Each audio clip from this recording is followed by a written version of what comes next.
اعوذ باللہ من الشیطان الرجیم بسم اللہ الرحمن الرحیم۔ السلام علیکم ناظرین، ابتدا کے ساتھ میں ہوں آپ کا میزبان صبوغ سید۔ ناظرین، قرآن حکیم میں اللہ تعالیٰ فرماتے ہیں کہ لن ینال اللہ لحومها ولا دماؤها ولکن ینالہ التقوی منکم۔ جب آپ قربانی کرتے ہیں تو اللہ تعالیٰ کے پاس نہ تو آپ کا خون پہنچتا ہے اور نہ ہی آپ کا گوشت پہنچتا ہے، اللہ تعالیٰ تک جو چیز پہنچتی ہے وہ تقوی ہے۔ آپ نے عید کے دن گزارے اور بہت اچھی عید آپ نے گزاری ہوگی، قربانی بھی آپ نے کی، اور جن لوگوں کو اللہ تعالیٰ نے موقع دیا انہوں نے حج بیت اللہ کی سعادت بھی حاصل کی، حج بھی کر لیا، قربانی بھی کر لی۔ اللہ تعالیٰ آپ سے ڈیمانڈ کیا کر رہے تھے؟ اللہ تعالیٰ آپ سے چاہ کیا رہے تھے؟ کیا حج اور قربانی کے ساتھ سارے معاملات ختم ہو گئے؟ کیا یہ صرف ایک دن کی کھیل تھا اور ایک دن میں آپ نے سب کچھ کر لیا، یا اللہ تعالیٰ اس کے ذریعے آپ کی زندگیوں میں کچھ اثر لانا چاہ رہے ہیں، کچھ پیغام دینا چاہ رہے ہیں؟ تو آج ہم اس موضوع پر بات کریں گے۔ یہ بہت ہی اہم موضوع ہے۔ ہمارے ہاں لوگ چیزوں کو رواج کے طور پر لے لیتے ہیں، اس کے اندر جو روح ہے اس کی طرف وہ نہیں بڑھتے۔ تو ہمارے ساتھ موجود ہیں جناب مفتی محمد علی منیر صاحب، نسٹ یونیورسٹی میں اور ایئر یونیورسٹی میں پڑھا رہے ہیں۔ بہت شکریہ مجھ صاحب آپ یہاں تشریف لائے۔ ہمارے دوسرے انتہائی معزز مہمان ہیں جناب ڈاکٹر شہباز علی عباسی صاحب، یہ سربراہ ہیں کیپٹل ریسرچ انسٹیٹیوٹ کے۔ بہت شکریہ بھائی صاحب آپ یہاں تشریف لائے۔ اور بارگاہ سید الانام حضرت محمد مصطفیٰ صلی اللہ علیہ وآلہ وسلم میں گلہائے عقیدت پیش کریں گے۔ ہمارے ساتھ موجود ہیں مریم قریشی صاحبہ اور محمد فرحان قریشی صاحب۔ بہت شکریہ آپ دونوں یہاں تشریف لائے۔ اور گفتگو کا آغاز میرا خیال ہم بعد میں کر لیتے ہیں، پہلے نعت سن لیتے ہیں، نعت کے بعد ہم سلسلہ کلام کو آگے بڑھائیں گے۔ جی مریم۔ بلغ العلا ماشاء بکمالہ، بلغ العلا بکمالہ، حسنت جمیع خصالہ، صلو علیہ وآلہ، صلو علیہ وآلہ، صلو علیہ وآلہ، جسے چاہا در پہ بلا لیا، جسے چاہا اپنا بنا لیا، یہ بڑے کرم کے ہیں فیصلے، یہ بڑے کرم کے ہیں فیصلے، یہ بڑے نصیب کی بات ہے، بلغ العلا بکمالہ، کشف الدجی بجمالہ، حسن جمیع خصالہ، اور جسے چاہا در پہ بولا لیا، جی جسے چاہا در پہ بولا لیا، جسے چاہا اپنا بنا لیا، یہ بڑے کرم کے ہیں فیصلے، یہ بڑے نصیب کی بات ہے، بلغ العلا بکمالہ، کشف الدجی بجمالہ،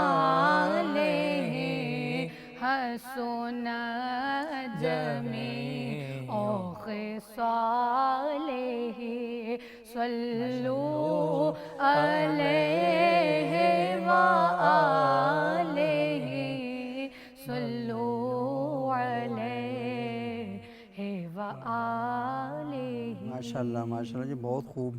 تو ویسے یہ گلا ٹھیک رکھنے کے لیے کیا کرنا چاہیے؟ کچھ نعت خواں رات کو تو بڑی پریکٹس کروائی جاتی بوتلیں وغیرہ چھوڑنی پڑیں گی اب۔ ہے، مطلب یہ جو کولڈ ڈرنکس ہیں، جی اچھا تو پھر کیا کرتے ہیں؟ کوئی ملاٹھی وغیرہ ہمارے ہاں لوگ کہتے ہیں استعمال کرنی جی چاہیے؟ یوز کرتا ہوں۔ اچھا وہ کرتے ہیں آپ؟ جی صحیح، چلیں یہی ہے نا، اچانک تیار رہنا چاہیے ہر وقت، کسی وقت کچھ ہو سکتا ہے۔ اچھا مفتی صاحب، آپ سے میں شروع کروں گا کہ یہ اصل میں بڑی بنیادی بات ہے کہ ہم لوگ یہ سمجھتے ہیں کہ بس قربانی کر لیے، ختم ہو گیا معاملہ، کھالیں شالیں ہم نے جگہ پر دفنا دی ہیں، اور وہ کیا کہتے ہیں باقی جو معاملات ہیں سارے کر لیے ہیں، ہمارا کام پورا ہو گیا۔ اصل چیز تو یہ ہے کہ تقوی کا حصول اور تقوی کی بنیاد پر زندگی گزارنی ہے۔ تو تھوڑا سا ارشاد فرمائیے گا کہ ہم کیسے ماں بعد حج کی جو زندگی ہے اور قربانی کے بعد کی جو زندگی ہے اس کو گزاریں؟ بہت شکریہ، آپ نے اپنے پروگرام میں دعوت دی۔ گزارش یہ ہے کہ انسان کے اندر دو چیزیں ایسی ہیں جو اس کو دین پر چلنے میں سب سے بڑی رکاوٹ ہیں۔ صحیح، ایک چیز اس کے باہر ہے اور ایک اس کے اندر ہے۔ باہر جو ہے اس کو شیطان کہا جاتا ہے، صحیح، اور اس کے اندر جو ہے اس کو نفس کہا جاتا ہے۔ ٹھیک، یہ دو انسان کے اصل دشمن ہیں جو اس کو دین پر چلنے سے روکتے ہیں۔ صحیح، جو انسان کا نفس ہے جو اس کے اندر ہوتا ہے، اس کے اندر تین بڑی خرابیاں پائی جاتی ہیں جس کی وجہ سے انسان دین پر نہیں چل پاتا، اور حضرات صوفیاء کرام انہی تینوں چیزوں کا علاج کرتے ہیں۔ صحیح، سب سے پہلے انسان کا نفس یہ چاہتا ہے کہ وہ اپنی مرضی کرے، صحیح، اپنی مرضی میں جو آیا کھایا پیا دیکھا اپنی مرضی کرے۔ نفس پابندی قبول نہیں کرتا۔ صحیح، دوسرا نفس شہرت چاہتا ہے کہ میں مشہور ہو جاؤں، لوگ مجھے دیکھیں، شہرت چاہتا ہے۔ اور تیسرا نفس کے اندر غرور ہوتا ہے، تکبر ہوتا ہے۔ ان تینوں چیزوں کو حج کا جو ایک تربیتی نظام ہے وہ ٹھیک کرتا ہے۔ تو میں تینوں پہ تھوڑی تھوڑی بات کروں گا۔ جی جی، سب سے پہلے، اچھا اور یہ بھی اس سے پہلے کہ میں بات کروں یہ عرض کر دوں کہ نفس کو ٹھیک کرنا یہ بنیاد ہے۔ صحیح، قد افلاح من زکاہا وقد خاب من دساہا۔ جس نے اس نفس کی اصلاح کر لی، نفس کو پاک کر لیا تو وہ کامیاب ہو گیا، اور جو ایسا نہ کر سکا تو وہ برباد ہو گیا، ہلاکت کے گڑھے میں جا کے گر گیا۔ تو نفس کی اصلاح کرنا، نفس کو ٹھیک کرنا یہ کوئی آپشنل چیز نہیں ہے بلکہ مینڈیٹری اور ایک ہمارے اوپر اوبلیگیشن ہے۔ صحیح، تو سب سے پہلے جیسے میں نے عرض کیا کہ نفس آزادی کو پسند کرتا ہے، پابندی کو قبول نہیں کرتا۔ صحیح، آپ حج کا پورا سفر دیکھیں، قربانی کا پورا سفر دیکھیں، ہر جگہ آپ کو شریعت پابندی لگاتی ہے اور آپ کی مرضی کے خلاف آپ کو حکم دیتی ہے۔ صحیح، 100 سال کا بوڑھا شخص، اور نبی بھی ہیں جن کا نام ابراہیم علیہ السلام ہے، صحیح، بڑی منتوں مرادوں دعاؤں سے اللہ نے ایک بیٹا دیا ہے جس کا نام اسماعیل علیہ السلام ہے۔ ان کی عمر 12 یا 13 سال کے آس پاس ہے۔ بچہ تھوڑا بڑا ہوا ہے اور باپ کی دل میں اس نے جگہ بنائی ہے، تو حکم آ گیا کہ ابراہیم اس کے گلے پہ چھری پھیر دو۔ تو ابراہیم علیہ السلام اپنے بیٹے سے کو لیتے ہیں، چھری ہاتھ میں پکڑتے ہیں اور کہتے ہیں کہ بیٹا مجھے اللہ کا یہ حکم آیا ہے کہ میں تمہیں ذبح کر دوں، تمہاری اس میں کیا رائے ہے؟ تو اس میں علماء نے ایک عجیب نقطہ لکھا کہ جب اللہ نے حکم دے دیا کہ بیٹے کو ذبح کرو تو بیٹے سے کیوں پوچھا کہ بیٹا تمہاری کیا رائے ہے؟ وہ تو اللہ کا حکم ہے۔ تو علماء یہ فرماتے ہیں کہ بیٹے سے اس لیے پوچھا کہ اگر تو بیٹا ذبح ہونے کے لیے تیار ہو جاتا ہے تو ذبح کرنے کا طریقہ اور ہے، اور اگر بیٹا ذبح ہونے کے لیے تیار نہیں ہوتا، کہتا ہے ابو میں نے ذبح نہیں ہونا، تو پھر ذبح کرنے کا طریقہ اور ہے، پھر باندھ کے ذبح کریں گے جیسے جانور کو کرتے ہیں، چھری تو پھیرنی اللہ کا حکم ہے۔ صحیح، اور پھر جب کہتے ہیں تو آگے بیٹا بھی کہتا ہے یا ابت افعل ما تؤمر، اے ابا جان جو آپ کو اللہ نے حکم دیا آپ اس کو پورا کریں۔ تو سگے بیٹے کے اوپر چھری چلانا ہمارے لیے پیغام یہ ہے کہ نفس جب حرام خواہشات کو لے کر آتا ہے، حرام خواہشات، تو ان پہ چھری چلاؤ، صحیح، جیسے ابراہیم نے اپنے بیٹے کے گلے پہ چھری۔ پھر یہاں سے حاجی چلتا ہے، 2 چادروں میں چلتا ہے، چپل پہنتا ہے، خوشبو نہیں لگا سکتا، بال نہیں تراش سکتا، کنگھی نہیں کر سکتا۔ پھر وہاں جا کے ایک عجیب منظر ہے، ایک کالے رنگ کا ایک مکان ہے، اس کے گرد پھیرے لگانے ہیں۔ صحیح، عقل کہتی ہے بھئی پھیرے لگانے کا نعوذ باللہ کیا فائدہ؟ پھر پھیرے 7 لگانے ہیں، بھئی 7 کیوں لگانے ہیں؟ 8 یا 9 کیوں نہیں لگانے؟ کلاک وائز کیوں لگانے ہیں؟ اینٹی کلاک وائز کیوں نہیں لگانے؟ صحیح، جگہ جگہ شریعت آپ کو پابند کر رہی ہے کہ اپنی مرضی نہیں کرنی، عقل میں جو آتا ہے وہ کام نہیں کرنا، جو اللہ کا حکم ہے وہ کرنا ہے۔ اب یہاں سے منا چلے جاؤ، وہاں سے عرفات چلے جاؤ۔ ایک طرف شریعت یہ کہتی ہے کہ نماز کو اپنے وقت پہ ادا کرنا ہے، اور اگر وقت سے مؤخر کر دے گا، قضا کر دے گا تو یہ گناہ ہے۔ صحیح، اور حج میں اس کا الٹا ہوا حکم آ گیا، عصر اور ظہر اور عصر کو جمع کرو۔ صحیح، اچھا پھر آگے مغرب کا وقت آ گیا، مغرب نہیں پڑھنی، مغرب آگے جا کے مزدلفہ جا کے پڑھنی ہے۔ حاجی ہو، عالم ہو، مفتی ہو، صوفی ہو، مغرب تو اب اس کو تاخیر سے تاخیر سے پڑھنی، جگہ جگہ آپ کی خواہشات کے خلاف، آپ کی عقل کے خلاف، آپ کی مرضی کے خلاف حج کا حکم آ رہا ہے۔ یہ ایک تربیتی نظام ہے۔ اچھا وہاں پہنچ گئے، اب رات گزارنی ہے، صبح جانا ہے۔ ایک شیطان ہے، اس وقت تو وہاں کوئی شیطان نہیں ہے، وہاں تو ایک پلر ہے، اس کو کنکری مارنی ہے۔ اگر میں آپ سے کہوں کہ سبوک صاحب اس دیوار پہ پتھر مارنا شروع کر دیں تو لوگ مجھے کہیں گے کیسا بے وقوف آدمی ہے بھئی، دیوار پہ پتھر مارنے کا کیا فائدہ؟ مگر اپنی مرضی کو توڑا جا رہا ہے، جو اللہ کا حکم ہے اس کو پورا کرو، اپنی مرضی، کنکریاں مارو۔ پھر صفا مروہ کے درمیان صحیح کرنی ہے۔ اچھا صحیح کیسے کرنی ہے؟ 2 سبز لائٹیں ہیں، اس میں بھاگنا ہے۔ صحیح بھئی کیوں بھاگنا ہے؟ وہ تو بی بی حاجرہ رضی اللہ تعالیٰ عنہ بھاگی تھیں، اس وقت تو بچہ تھا، پانی کا مسئلہ تھا۔ ابھی تو نہ وہاں کوئی پانی کا مسئلہ ہے، نہ کوئی، نہیں، ان کی نقل میں وزیر اعظم حج کرے گا وہ بھی بھاگے گا، مفتی صاحب حج کریں گے وہ بھی بھاگیں گے۔ تو پہلی گزارش یہ ہے اپنی خواہشات کو توڑنا، نفس کو توڑنا، عقل کے پیچھے نہ چلنا بلکہ شریعت کے پیچھے چلنا، یہ عقل کو اللہ کے حکم کے تابع کرنا، یہ اصل میں جی یہ حج کا پہلا مقصد ہے۔ اور دوسرے 2 مقاصد بالکل مختصر میں عرض کرتا ہوں۔ دوسرا مقصد یہ ہے حج میں اخلاص۔ صحیح، یہ انتہائی اہم بات ہے جو آج کل بدقسمتی سے یہ ایک سوشل میڈیا کے دور میں یہ چیز بہت خراب ہوتی جا رہی ہے۔ کنز العمال کی حدیث ہے، نبی علیہ السلام نے ارشاد فرمایا کہ قیامت کے قریب جو میری امت کے امیر لوگ ہوں گے وہ سیر و سیاحت اور گھومنے پھرنے کی نیت سے حج پہ جائیں گے، اور میری امت کے بعض علماء ریاکاری اور شہرت کے لیے حج پہ جائیں گے، اور میری امت کے بعض لوگ تجارت کے لیے حج پہ جائیں گے کہ حج پہ جا رہے ہیں ساتھ ہی کچھ تجارت کا کام بھی کر لیں گے، اور میری امت کے غریب لوگ بھیک مانگنے کی نیت سے حج پہ جائیں گے۔ یہ کنز العمال کی حدیث ہے۔ فقہاء نے یہاں تک لکھا ہے کہ جب آدمی حج کرنے جائے اور حج کر کے واپس آئیے، میں بہت اہم بات عرض کر رہا ہوں، تو بلا وجہ یہ نہ بتائے کہ میں حج کر کے آیا ہوں۔ یہ ڈر ہے، یہ فقہ کی کتابوں میں مسئلہ لکھا ہوا ہے کہ اس کا اجر ضائع نہ ہو جائے۔ اخلاص، صرف اللہ کے لیے جائے اور اللہ کے لیے واپس آ جائے۔ یہ نہ ہو کہ گھر سے حج کرنے جا رہا ہے، اس کی پوری ویڈیو بن رہی ہے، پورا خاندان اس کو چھوڑنے جا رہا ہے، پھر وہاں پوری دنیا کو پتہ نہ۔ اور ویسے ہمارے ہاں تو لوگ اس کے بعد آگے وزٹنگ کارڈ چھپوا دیتے ہیں، وہاں پر حاجی الحاج لکھا ہوا ہوتا ہے، اور یہ ساری چیزیں۔ تو یہ دوسری بات ہے اخلاص، کہ اللہ کو وہ عمل پسند ہے جو اللہ کے لیے خالص ہو، اس میں ریاکاری، دکھاوا، شہرت، میں نے نبی علیہ السلام کی حدیث آپ کو۔ تو صوفیاء دوسرا اس کا علاج کرتے ہیں کہ نفس کے اندر سے شہرت کا جذبہ یہ نکل جائے اور صرف اللہ کو راضی کرنے کا جذبہ آ جائے۔ اور تیسری آخری بات جو میں نے عرض کی تھی کہ نفس یہ چاہتا ہے کہ اس کے اندر غرور ہے، تکبر ہے، وہ بڑائی چاہتا ہے۔ صحیح، حج اس کے خلاف ہے۔ مزدلفہ کی رات ہے، سارے کے سارے ایک جیسے ہیں، جہاں جگہ ملی لیٹ جائیں گے، سب نے سفید چادریں اوڑھی ہوئی ہیں، کوئی دیکھ کے کسی کو نہیں پہچان سکتا کہ یہ صدر ہے، یہ وزیر اعظم ہے، یہ عام آدمی ہے، بڑا ہے۔ تو نبی علیہ السلام نے جو فرمایا کہ جس کے دل میں رائی کے دانے کے برابر بھی تکبر ہوگا وہ جنت میں نہیں جائے گا۔ صحیح مسلم شریف کی حدیث ہے۔ اس کو توڑنے کا ایک ذریعہ وہ حج کا سفر ہے، کہ حج انسان کے اندر اگر اس کا صحیح مقصد اور سنت کے مطابق اس کو کیا جائے تو انسان کے اندر تواضع، عاجزی، انکساری یہ پیدا ہوتی ہے، دوسروں کو وہ اپنے سے بہتر سمجھتا ہے۔ ان تینوں باتوں کا میں اب خلاصہ کرتا ہوں۔ حج عشق کا سفر ہے، صحیح، کہ جو عاشق، جس سے آپ کو عشق ہو، جو آپ کا محبوب ہو، جب وہ آپ کو حکم دیتا جائے تو آپ اس کی آگے، تو آپ نے اس حکم کی حدود کے اندر اگر مگر نہ کریں اس کے حکم۔ اور آخری بات، حج موت کی یاد دلاتا ہے کہ جب عرفات میں یہیں پہ قیامت کا دن ہوگا، یہیں پہ یہ ساری امت اکٹھی ہوگی، سارے انسان اکٹھے ہوں گے، نفسا نفسی کا دور ہوگا، کوئی کسی کو پوچھنے والا نہیں ہوگا۔ یوم یفر المرء من اخیہ و امہ و ابیہ و صاحبتہ و بنیہ، باپ سے، بیٹے سے، بھائی سے، بیوی سے انسان دوستوں سے بھاگے گا۔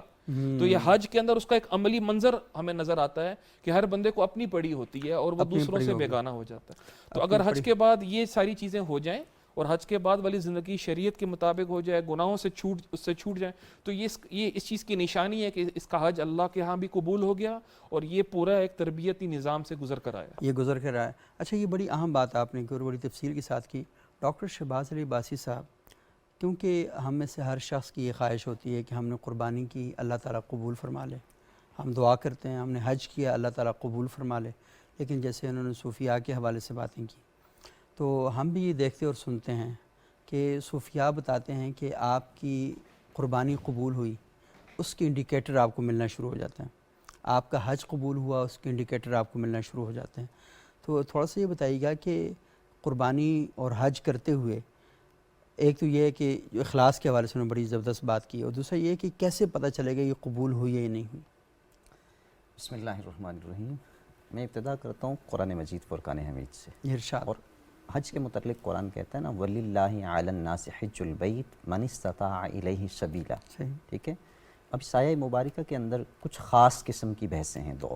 پہلی کون سی؟ ایک یہ کہ استطاعت، صحیح، بڑی خاص بحث ہے کہ کس کے پاس اس کی استطاعت ہے، ٹھیک ہے۔ صحیح، پھر ہم جب اس ضمن میں جائیں گے تو مال کی حلت و حرمت کی بات کرنا شروع کر دیں گے۔ پھر ہم یہ بیان کریں گے کہ مال کو کمایا کیسے گیا ہے، صحیح، مال کو خرچ کہاں کرنا ہے، مال جو ہے اس کے اندر تمہارا اپنا حصہ کتنا ہے اور اوروں کا حصہ کتنا ہے، ٹھیک ہے۔ بڑی ایک بنیادی بحث بات یہ ہے، صحیح۔ اور اس سے پیچھے وَلِلَّهِ عَلَى النَّاسِ کہ اللہ رب العزت کے جو لوگ ہیں، ٹھیک، اللہ کے لیے جو لوگ ہیں انہوں نے کیا کرنا ہے؟ حج کرنا ہے، ٹھیک ہے۔ ہم ان دونوں بحثوں سے صرف نظر کر کے آپ کے سوال کی طرف آتے ہیں۔ صحیح، سوال کیا ہے کہ انڈیکیٹر کیسے ملے گا؟ اب آئیے حج کی طرف۔ میں عمومی طور پر حج کے متعلق پتہ ہے یہ کہا کرتا ہوں کہ مسلمانوں کی یہ اینول، اگر آپ یہ کہیں کہ گلوبل کانفرنس ہے، بالکل، ہاں، جس کے اندر مختلف قسم کی جو ہے وہ مسلمانوں کی جنرل باڈی اجلاس، جنرل باڈی ہاں، اجلاس ہے، صحیح، ٹھیک، جس کے اندر جو ہے وہ کیا کیا جاتا ہے؟ مختلف قسم کے چارٹر جو ہے وہ ترتیب دیے جاتے ہیں۔ صحیح، آپ چارٹر آف ہیومینٹی کی بات کریں وہ بھی یہاں سے جو ہے کیا ڈیولپ ہوتا ہے۔ اسی طرح آپ دیگر جتنے بھی ہمارے چارٹرز ہیں جن کو ہم سماج سے جوڑتے ہیں، ٹھیک ہے، ان سارے چارٹرز کا اگر مشاہدہ کرنا شروع کریں تو وہ اس حج کے ساتھ جڑے ہوئے ہیں، ٹھیک ہے۔ اس سے ہٹ کر میں اس طرف آتا ہوں کہ حج بنیادی طور پر انسانی زندگی کے اوپر کس کس طرح اثر انداز ہوتا ہے۔ صحیح، پہلی بات آپ یہ ذہن میں رکھیں کہ عبادت جہاں ایک طرف فریضہ ہوتا ہے وہیں دوسری طرف روحانی اعتبار سے ہماری تربیت ہو رہی ہوتی ہے اس کے ذریعے، ٹھیک۔ اس سے تھوڑا سا آگے نکلیں تو سماج کے اندر ہماری ذمہ داری کیا ہے، سماج میں ہم نے کیسے رہنا ہے، سماج میں ہم نے زندگی کیسے گزارنی ہے، اس کے اوپر جو ہے وہ ہماری عبادت کیا کر رہی ہوتی ہے؟ بات کر رہی ہوتی ہے۔ اور اس سے تھوڑا سا آگے نکلیں تو پھر انسانی رویے کی طرف جو ہے وہ ہماری عبادات آ جاتی ہیں۔ اب اگر حج کو دیکھنا چاہیں، میں ٹوٹلی اجمالی طور پہ آپ کے سامنے خاکہ رکھوں تو حج جو ہے وہ 5 جو ہے پوائنٹس ہیں جن میں ہمیں ڈکا ہوا یا چھپا ہوا جو ہے وہ نظر آتا ہے۔ پہلی بات کیا ہے؟ محبت الہی، محبت یعنی الہی، اللہ کی محبت میں جو ہے وہ کیا ہوتا ہے؟ اضافہ ہوتا ہے۔ صحیح، دوسری بات اس سے آگے نکل کر دیکھیں تو کیا ہوتا ہے کہ حج جو ہے وہ مسلمانوں کے اندر جذبہ ایثار پیدا کرتا ہے، جذبہ ایثار، جذبہ ایثار یعنی خود کے اوپر دوسروں کو فوقیت دینا یا اللہ کے لیے دوسروں کے لیے اعمال سرزد کرنا، ٹھیک۔ اس سے تھوڑا سا اگر آپ آگے نکلیں تو حج کیا کرتا ہے؟ ملت واحدہ کا جو تصور ہے نا اس کو پروان ملت چڑھاتا ہے، واحدہ کا، ٹھیک ہے۔ صحیح، اس سے تھوڑا سا آگے نکلیں تو حج اجتماعیت کے شعور کی بات کرتا ہے، صحیح، یعنی ہمارے اندر جو ہے نا وہ اقبال والی بات ہے کہ ایک ہوں مسلم حرم کی پاسبانی کے لیے، نیل کے ساحل سے لے کر تابہ کے کاشغر، اس کی یاد جو ہے وہ تازہ کرتا ہے۔ صحیح، اس سے تھوڑا سا آگے نکلیں تو تاریخ سے ہمیں حج کیا کرتا ہے؟ آگاہی دیتا ہے۔ صحیح، یہ 5 چیزیں، ان کے اندر ہمیں جو ہے وہ حج کیا ہوتا ہے؟ صحیح، جو منقسم جو ہے وہ نظر آتا ہے۔ حج کا یہی فلسفہ جو ہے وہ ہمیں جس اینگل سے بھی ہم حج کو پڑھیں، اگر ہم فقہی اعتبار سے حج کو پڑھنا شروع کر دیں، ہم یہ دیکھیں کہ فریضے کے اعتبار سے کیا کچھ ہمیں کرنا ہے، اس کے علاوہ ہمیں جو وہاں جو اعمال سرزد کرنے ہوتے ہیں اس کے اعتبار سے اگر ہم دیکھیں، ہمیں وہاں اللہ رب العزت کی تقدیس اور تحمید کا جو ترانہ بلند کرنا ہوتا ہے اس اعتبار سے اگر ہم دیکھیں، یعنی جس بھی اعتبار سے اگر آپ حج کو ڈسکس کریں گے تو یہی 5 چیزیں ایٹ دا اینڈ جو ہے وہ ریزلٹ نکلے گا۔ صحیح۔ اب آئیے اس بات کی طرف کہ انڈیکیٹر کیا ہیں؟ بالکل، ہاں، اقبال نے ایک بڑی خوبصورت بات کہی تھی نا، اس نے کہا تھا ظاہرین کعبہ سے اقبال کوئی پوچھے، صحیح، ظاہرین کعبہ سے اقبال کوئی پوچھے، حرم کا تحفہ آب زمزم کے سوا کچھ بھی نہیں، واہ، ٹھیک، یہ بات اس نے کہی تھی۔ اب یہاں سے ایک نقطہ ڈیولپ ہوتا ہے اور وہ نقطہ کیا ہے کہ حاجی جو یہاں سے وہاں جا رہا ہوتا ہے محبت الہی میں اجتماعیت کا شعور حاصل کرنے کے لیے، ملت واحدہ کا تصور پیش کرنے کے لیے، تاریخ سے آگاہی حاصل کرنے کے لیے، حقیقت میں وہ کیا ہوتا ہے؟ ایمبیسڈر۔ اور کس کا ایمبیسڈر ہوتا ہے؟ اللہ کی طرف سے منتخب کردہ جو ہے وہ سفیر ہوتا ہے، وہ اللہ کا سفیر ہوتا ہے۔ واپس آ کر اگر وہ ملت واحدہ کی بات کرتا ہے، اس کے اعمال سے اگر ملت واحدہ کا تصور جھلکتا ہے تو گویا کیا ہے؟ قبولیت کا سامان ہو گیا، یعنی حقیقت میں جو اس نے عمل کیا تھا اس نے اس کی حقیقی زندگی کے اوپر کیا کر دیے؟ اثرات مرتب کر دیے۔ اگر وہ اپنے شب و روز کو ان تمام احکام یعنی ان اوامر و نواہی کے گرد گھماتا ہے جس کی وجہ سے اس کو کنتم خیر امت اخرجت للناس کہا گیا تھا یا یہ توفیق بخشی گئی تھی، اگر وہ اس کے گرد گھومتا ہے تو کیا نتیجہ نکلے گا؟ یہ کیا انڈیکیٹر ہے کہ قبول ہو گیا۔ اگر وہ کیا کرتا ہے؟ خیر خائی کا جذبہ لے کے نکلتا ہے، امت کے لیے تمام ان افعال کا ارتکاب کرتا ہے جس کی وجہ سے امت کو نفع ہو، انسانوں کو نفع ہو، مسلمانوں کو نفع ہو، تو اٹ مینس کہ اس کا حج کیا ہو گیا؟ قبول ہو گیا۔ گویا کہنے کا مقصد کیا ہے کہ حج انسان کی زندگی میں فریضے کے اعتبار سے صرف ایک دفعہ جو ہے وہ کیا ہے لازم ہے، مگر ساری زندگی اس کے فوائد جو ہے وہ انسان سمیٹتا رہتا ہے، بشرطے کہ وہ حج کو ان تمام امور کے ساتھ، ان تمام احکام کے ساتھ، ان تمام اللہ رب العزت کی طرف سے دیے گئے انڈیکیٹرز کے ساتھ کرتا ہے جس کی وجہ سے حج قبول ہوتا ہے۔ مثلا اللہ کے رسول نے فرمایا تھا نا کہ اگر ایک مسلمان فسق و فجور سے پاک حج کرتا ہے تو وہ کیسے ہو جاتا ہے؟ گویا وہ ابھی ماں کے پیٹ سے جو ہے وہ باہر آیا۔ صحیح، ٹھیک ہے، اس طرح کی اور بہت ساری جو ہے وہ احادیث ہیں۔ اب سوچنا یہ ہے کہ عبادت کیا عملاً ہماری زندگی کے اوپر کوئی اثرات مرتسم کرتی ہے یا نہیں؟ عبادت عملاً کیا ہماری زندگی کو چینج کرتی ہے یا نہیں؟ عبادت کیا ہماری ضمیر کو جھنجھوڑتی ہے یا نہیں؟ عبادت کیا ہمیں محمدی ہونے کا جو ہے وہ درس دیتی ہے یا نہیں؟ عبادت کیا ہمیں آقا علیہ الصلوۃ والسلام کا قلادہ گلے میں پہن کر عملاً اس کا اظہار کرنے کی طرف دعوت دیتی ہے کہ نہیں؟ اگر نہیں دیتی تو پھر جان لیں کہ آپ کھوکھلے ناروں کی طرف جا رہے ہیں، آپ جو ہے وہ فرضی طور پر اپنے آپ کو ایک ایکسرسائز سے گزار رہے ہیں یا ایک پروسیس سے گزار رہے ہیں، چاہے وہ حج کا ہو، عبادت کا ہو، قربانی کا ہو، روزے کا ہو، کوئی بھی ہو، کسی بھی عبادت کو لے لیں، اگر وہ عملاً آپ کی زندگی کے اوپر اثرات مرتب کرتی ہے تو پھر اس کا مطلب یہ ہے کہ جو اس کا مقصد ہے، جو اس کا فلسفہ ہے، لعلکم تتقون، یا جو آپ نے کہا کہ لن ینال اللہ لحومها ولا دماؤها ولکن ینالہ التقوی منکم، اسی طرح وللہ علی الناس حج البیت من استطاع الیہ سبیلا، کوئی بھی عبادت آپ لے لیں، ساروں کا مقصود اگر حاصل نہیں ہو رہا تو وہ کھوکھلی ہیں، اگر مقصود حاصل ہو رہا ہے تو اصلاً آپ اس عبادت کا جو ثمرہ ہے وہ کیا کر رہے ہیں؟ حاصل کر رہے ہیں، اور اس ثمرے کو اپنی زندگی بدلنے کے لیے استعمال کر رہے ہیں۔ بہت خوبصورت اور بڑی تفصیل کے ساتھ آپ نے بات کی، اور یہ بڑی اہم بات ہے کہ عقلی طور پر دیکھا جائے تو یہ ساری چیزیں ان میں کوئی معنویت دکھائی نہیں دیتی، لیکن ان کی روح میں اتر کے دیکھا جائے تو ہمیں لگتا ہے کہ ان میں معنویت اور مفاہیم کا پورا ایک جہاں آباد ہے۔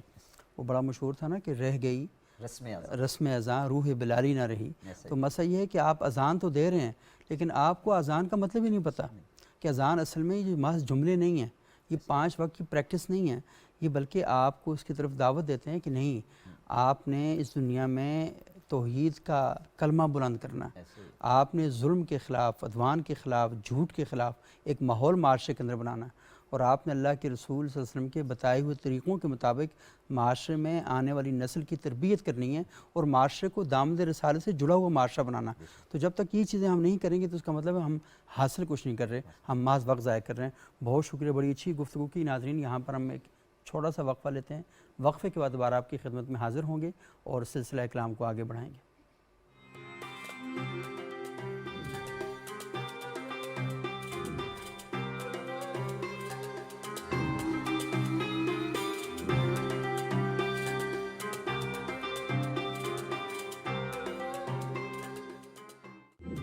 ناظرین، وقفے کے بعد ایک بار پھر پروگرام میں خوش آمدید۔ آج ہم گفتگو کر رہے ہیں کہ آپ نے حج کیا، آپ نے قربانی کی، پروردگار عالم آپ کی حج اور قربانی دونوں کو قبول فرمائے، لیکن کیا یہ محض ایک دن کا قصہ تھا، ایک دن کی کہانی تھی، یا آپ نے اس کے مطابق اپنی زندگیاں جو ہیں انہیں استوار کرنا ہے؟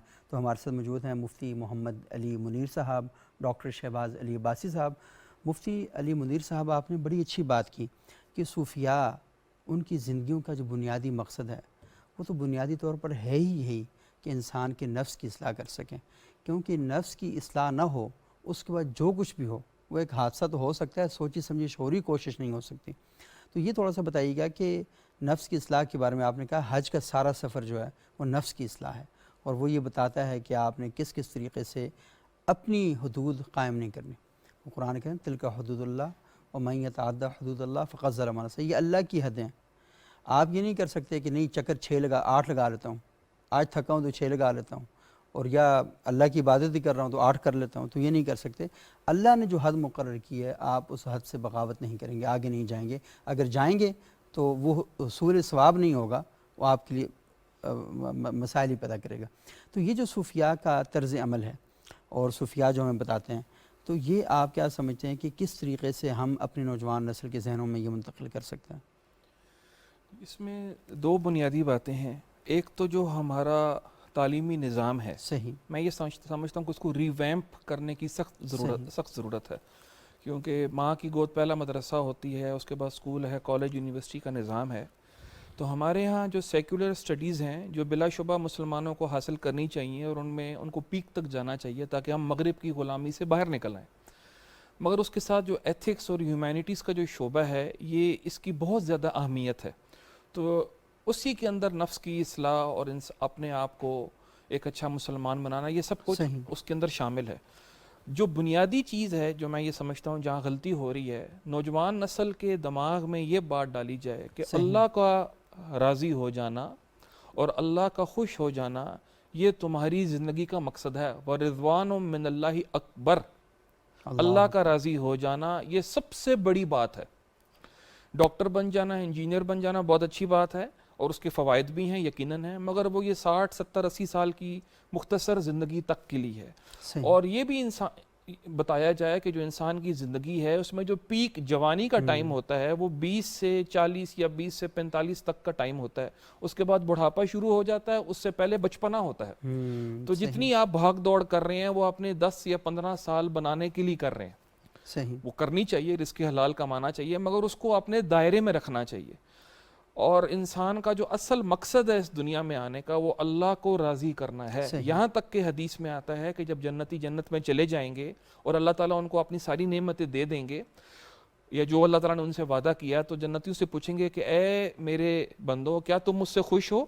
تو جنتی بولیں گے اللہ تعالیٰ کمی بیشی معاف فرمائے، حدیث کا مفہوم ہے کہ یا اللہ ہم خوش ہیں، آپ نے ہمیں اتنا نوازا، ہمیں اتنا کچھ دیا۔ تو اللہ تعالیٰ فرمائیں گے نہیں، ایک چیز باقی ہے، میں اعلان کرتا ہوں کہ آج میں بھی تم سے راضی ہوں اور آج کے بعد میں تم سے کبھی ناراض نہیں ہوں گا۔ تو وہ رضوان من اللہ اکبر، اس زندگی کو بنانا، اللہ کے عذاب سے بچ جانا، نبی علیہ الصلوۃ والسلام کے عشق میں اپنے آپ کو ڈبو لینا، سر سے لے کے پاؤں تک ہر لحاظ سے آپ کے کردار، آپ کے افعال اس پر چلنا، یہ مسلمان کی زندگی کا مقصد ہے۔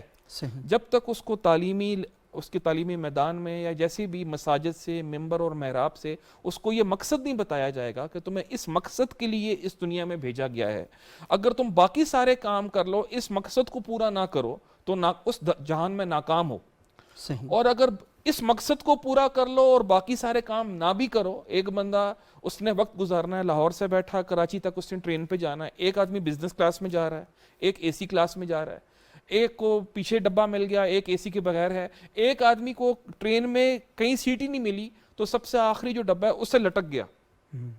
تو جب ٹرین کراچی پہنچے گی تو وہ بھی اے سی والوں کے ساتھ کراچی پہنچ جائے گا، ٹھیک ہے، اس کا جو سفر ہے 15-20 گھنٹے کا وہ ذرا مشکل گزرے گا مگر پہنچ جائے گا۔ صحیح۔ اب پہنچنے کے بعد اگر اس نے کراچی میں اس کا انتظام ہے تو وہ اے سی والا برابر ہیں، بلکہ الٹا بھی ہو سکتا ہے۔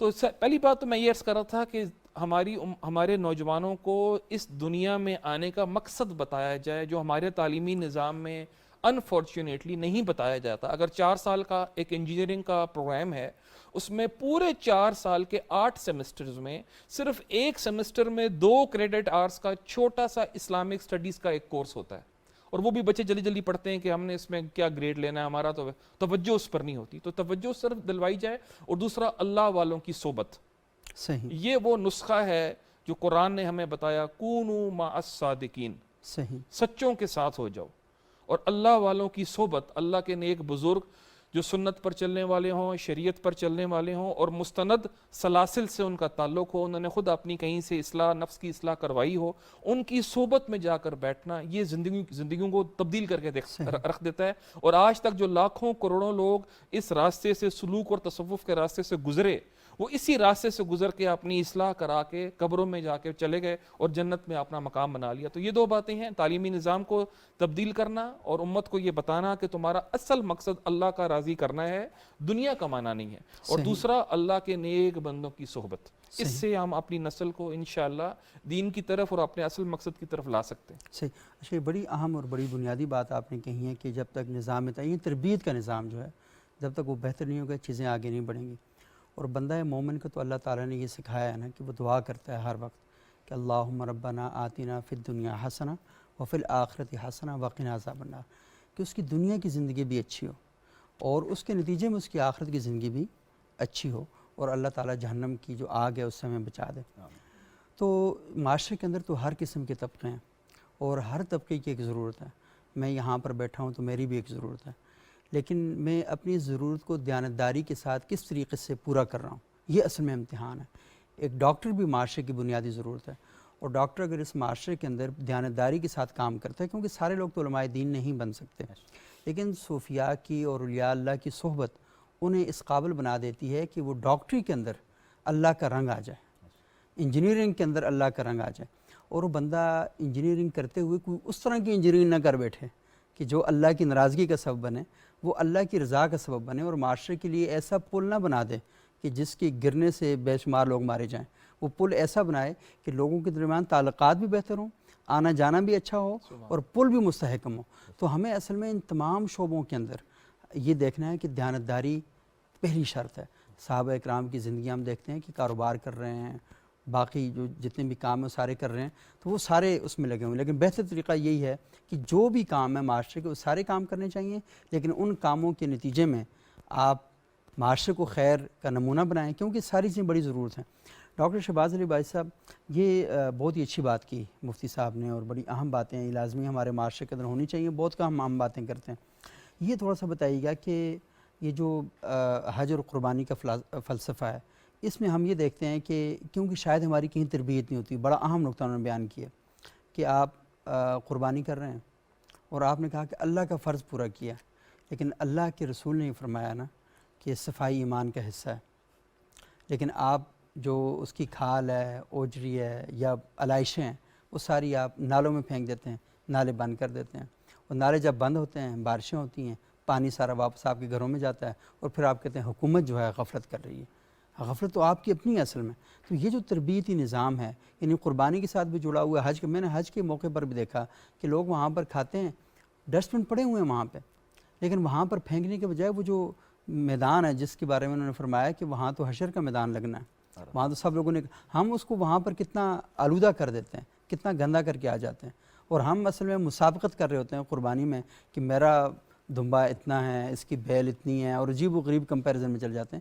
تو تھوڑا سا لوگوں تک یہ بات پہنچائیں کہ اصل میں بنیادی جو بات ہے وہ کیا ہے، وہ یہ جو مقابلے آپ کر رہے ہیں اور یہ جو آپ اصل جو روح ہے اس کے خالی ہو کے کر رہے ہیں، تو یہ کتنی ایک پامالی اور گناہ کی بات ہے۔ بسم اللہ الرحمن الرحیم۔ میں تفنن کے لیے آپ کی وال سے یہ ایک تحریر آپ کے سامنے رکھ دیتا ہوں، اچھا، جو آپ نے شیئر کی تھی۔ اس تحریر میں آپ نے ایک پاکستانی ایک ترک کا واقعہ بیان کیا تھا، شاید کسی کا کالم تھا، آپ کو بھی یاد ہوگا۔ اس میں اس کے اینڈ پہ جو ہے وہ بڑی خوبصورت بات تھی جو مجھے بڑی اچھی لگی۔ وہ بات کیا تھی؟ وہ یہ کہتے ہیں کہ میں ایک پارک میں جب جا کے بیٹھا، ٹھیک، تو میں نے سامنے ترک تھا، اس نے جب مجھ سے ہیلو آئی کی، سلام دعا میرا اس سے ہوا، تو اس کے بعد جو ہے میں نے اس نے مجھ سے پوچھا کہ آپ نے ترکی میں کیا جو ہے، میں نے کہا باقی ساری چیزیں دیکھی لیکن یہاں کسی کو لڑتے جھگڑتے نہیں دیکھا، گالم گلوچ کرتے نہیں دیکھا، کچھ بھی یہ وہ کرتے نہیں دیکھا، ٹھیک۔ تو اس کے جواب میں اس نے جو جملہ کہا تھا نا، وہ جملہ کیا تھا؟ وہ جملہ جو انہوں نے وہاں کالم میں نقل کیا اور اپنے شیئر کیا ہوا تھا، وہ جملہ کیا تھا؟ وہ جملہ یہ تھا کہ اس نے کہا ہم کسی دور میں بھی جو ہے وہ غلام نہیں رہے، ٹھیک ہے۔ اب میں آپ کو اس سے لے کر ادھر آ جاتا ہوں، ٹھیک۔ جب ہم یہ بات کرتے ہیں نا کہ عبادت حقیقت میں کیا ہے، عشق و مستی یا کیف و سرور کی جو ہے وہ کیا ہے، کیفیت ہے، جب ہم یہ بات کر رہے ہوتے ہیں تو حقیقت میں ہم عقل سے ماورا ہو کر بات کرتے ہیں۔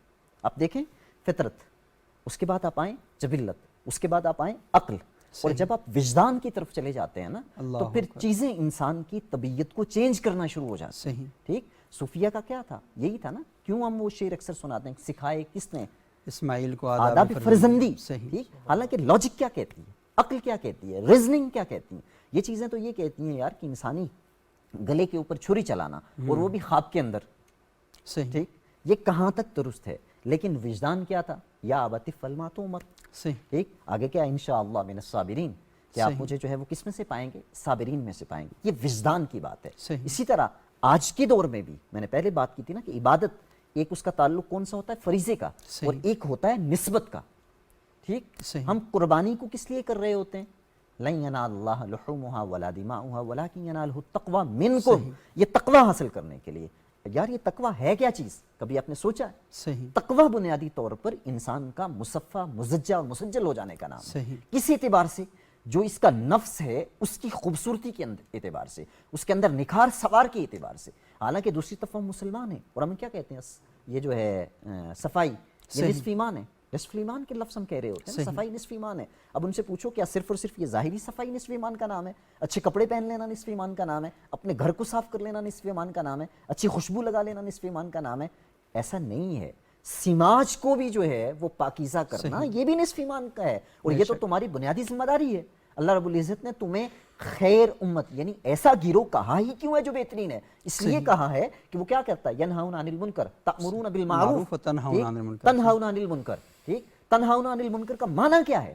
نہیں سے روکنا، ہر وہ چیز جو انسان کے ظاہر کو خراب کرے وہ بھی نہیں میں شامل ہوتی ہے۔ اس کے اوپر اگر آپ دیکھنا چاہیں تو مفسرین نے بڑی بڑی بحثیں کی ہیں، صحیح، اور اسپیشلی ان لوگوں نے جنہوں نے آج سائنسی دور کو سامنے رکھ کر تفسیر لکھی ہیں، وہ کیا کہتے ہیں اس سے، تامرون بالمعروف سے، اور یہ تنہون عن المنکر جو ہے، سوری یامرون بالمعروف و تنہون عن المنکر، ٹھیک ہے۔ اس اعتبار سے اگر آپ دیکھیں تو ہمارا المیہ یہ ہے کہ ہم فریضے کو فریضہ سمجھ کر ادا نہیں کر رہے ہوتے، ہم فریضے کو یا تو سماجی رویہ سمجھ کر جو ہے وہ کر رہے ہوتے ہیں، یا دوسری طرف رواج اور رسم کی طرف چلے جاتے ہیں۔ حقیقت اس کی کیا ہے، اس سے کوسوں دور ہوتے ہیں۔ آپ نے بھی دیکھا ہوگا، میں نے بھی دیکھا، اور بہت سارے لوگوں نے بھی دیکھا ہوگا، ٹھیک، ابھی ریسنٹلی چونکہ لاہور میں پچھلے دنوں میں بہت زیادہ بارش ہوئی اور پانی کھڑا ہو گیا، اب لوگوں نے انہی دنوں میں جو ہے وہ قربانی کر دی، قربانی کی وہ علائشیں جو ہے وہ روڈ پر تھیں، اور بدبو اور تعفن کی وجہ سے کئی بیماریاں ہو گئیں، مجھے خود جو ہے وہ الرجی ہونا شروع ہو گئی لاہور کے اندر۔ کہنے کا مقصد یہ ہے کہ مسلمان بنیادی طور پہ، یا اس سے تھوڑا سا آگے نکلیں تو مومن بنیادی طور پہ کیا تھا؟ مومن تو ایک ستھرا شستہ وجود کا نام تھا، اور کیسا وجود؟ وہ وجود جس کی زبان سے جو ہے وہ کیا نکلتا تھا؟ ذکر الہی، یعنی خیر، اگر آپ یہ کہیں، ٹھیک، جس کے عمل سے کیا نکلتا تھا؟ دوسروں کے لیے بہتر سے بہترین تر کا سفر، یعنی ایسا عمل اس کا ہوا کرتا تھا۔ مگر افسوس آج ہم کیا کر رہے ہیں، ٹھیک، ایک طرف جہاں تربیت کا فقدان ہے، وہیں دوسری طرف ہم جو ہے وہ کیا کرتے ہیں، معاشرتی رویوں کی رو میں جو ہے وہ بہتے چلے جاتے ہیں، ہم سماج کی دوڑ میں جو ہے وہ لگے ہوئے ہیں۔ آئے دن ہمارے علماء بھی، بہت سارے علماء جو ہے وہ ان چیزوں کا پرچار کرتے بھی ہیں، مگر کوئی عمل نہیں کرتا۔ کیوں عمل نہیں کرتا؟ اس لیے کہ ہم نے یا تو دینی لوگوں کو بے توقیر کر دیا ہے، یا دوسرے لفظوں میں آپ یہ کہیں کہ دین کو بہت عام سا جو ہے وہ سمجھ لیا ہے، بالکل عام، یا ہم یہ کہتے ہیں کہ دین ہمارا ذاتی مسئلہ ہے۔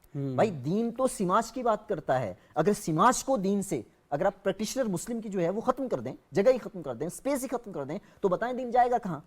جب آپ اس کو پریکٹس ہی نہیں کر رہے، عمل میں ہی نہیں لا رہے، سماج کے اندر اس کا اثر ہی ہمیں دکھائی نہیں دے رہا، تو دین فقط کیا کتابوں اور تھیوری کا نام ہے؟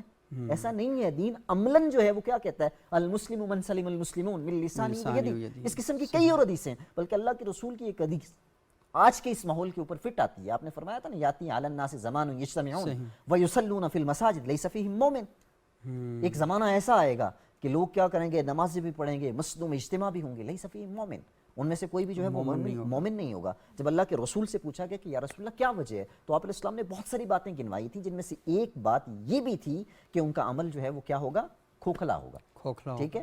ان کا جو دین ہے، ان کا جو مذہب ہے، یا جو ان کی مطلب عقیدہ اور ایمان ہے، وہ ان کے عمل سے ظاہر نہیں ہوگا، ٹھیک، فقط نام سے ظاہر ہوگا۔ آج کے دوران یہ ہم ایسا ہی کر رہے ہیں۔ اگر آپ حقیقت میں دیکھنا چاہیں تو عملاً ہم لوگ جو وہ کیا ہیں، منافق ہیں، اور اعتقاداً ہم لوگ کیا ہیں، مسلمان ہیں۔ ہمارا اعتقاد وہی ہے جو مسلمانوں والا ہے، مگر ہمارے عمل کیا ہیں، اس میں جھوٹ بھی ہے، اس میں دغا بھی ہے، اس میں رشوت بھی ہے، دوسرے کو تکلیف دینا بھی ہے، قربانی کر کے علائشیں دوسرے کے گیٹ کے آگے پھینکنا بھی ہے، طرح طرح کی دیگر جتنی بھی جو چیزیں دوسروں کو تکلیف دیتی ہیں ہمارے اندر وہ پائی جاتی ہیں، ٹھیک۔ حالانکہ حقیقتاً اخلاقیات کا درس کس نے دیا، بعثت لأتمم مکارم الاخلاق۔ اگر آپ آج ایتھکس کی بات کرتے ہیں تو ایتھکس بنیادی طور پہ ہے کس چیز کا نام، اور اخلاق کیا ہوتا ہے؟ اخلاق جو ہے وہ بنیادی طور پہ اگر آپ یوں کہیں، خلق جو ہے وہ انسانوں کے اندر اپنی جگہ بناتا ہے، اور دلوں کے اندر جب دوسرے کو جگہ مل جاتی ہے تو پھر محبت کا سفر شروع ہوتا ہے، اور جب محبت کا سفر شروع ہو جاتا ہے تو رفتہ رفتہ وہ وارفتگی کی طرف لے کے جاتا ہے، اور جب انسان وارفتگی کی پیک تک پہنچتا ہے تو تب جانور کے گلے پہ چھری چلائی جاتی ہے،